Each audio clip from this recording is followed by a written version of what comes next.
आहद की मार्की में रसूल अल्लाह ज़ो की बहादुरी और कुर्बानी। अबी बन खल्फ रसूलुल्लाह अलीम की इस बात पर तंज़ीह हिंसी हंस पड़ा और हंसता हुआ चला गया। अब अहद की मार्की में रसूल अल्लाम को अबी बन खल्फ याद आ गया। जो ही आप में किया हमने उसका नाम लिया तो दूर से एक घोड़ा सरपट तोड़ता आया। सब ने अधर देखा।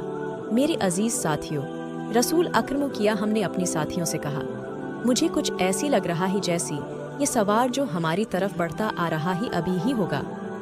अल्लाहु इल्म।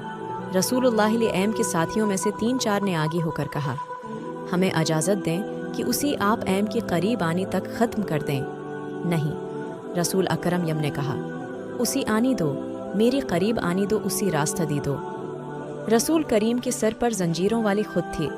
उसकी जंजीरें आपकी या उन्हम के चेहरे के आगे और दाएं बाएं लटक रही थीं। आप या उनके हाथ में बर्छी थी और तलवार नियाम में थी।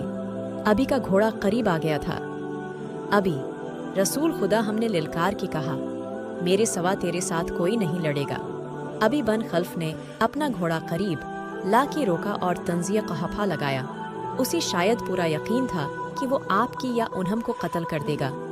उसने अभी तलवार निकाली ही थी कि आप या हमने आगे बढ़कर और अछलकर उस पर बर्छी का वार किया। वो वार बचाने के लिए एक तरफ को झक गया, लेकिन वार खाली न गया। आप उनकी बर्छी की उन्नी उसकी दाएं कंधी पर हंसली की हड्डी से नीचे लगे।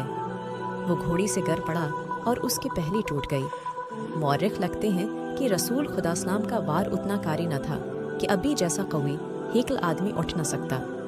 रसूल खुदासली में कनीम उस पर दूसरा वार करने को दौड़ी। जब अहद का मारक ख़त्म हो गया तो अबी करेश के साथ मिक रवाना हो गया। रास्ते में उन्होंने पड़ाव किया तो अबी मर गया। खालिद को आज का 12 बरस बाद वो वक्त कल की बात की तरह याद आ रहा था।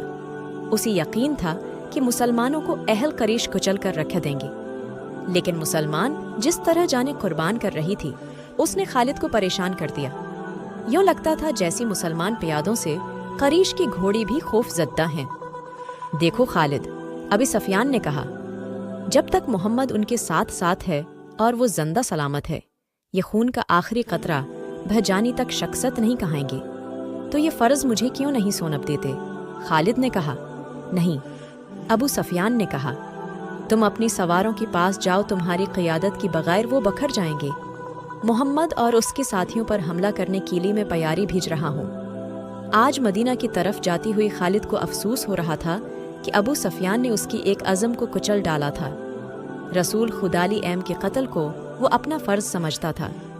वो रसूल खुदा हमको कत्ल कर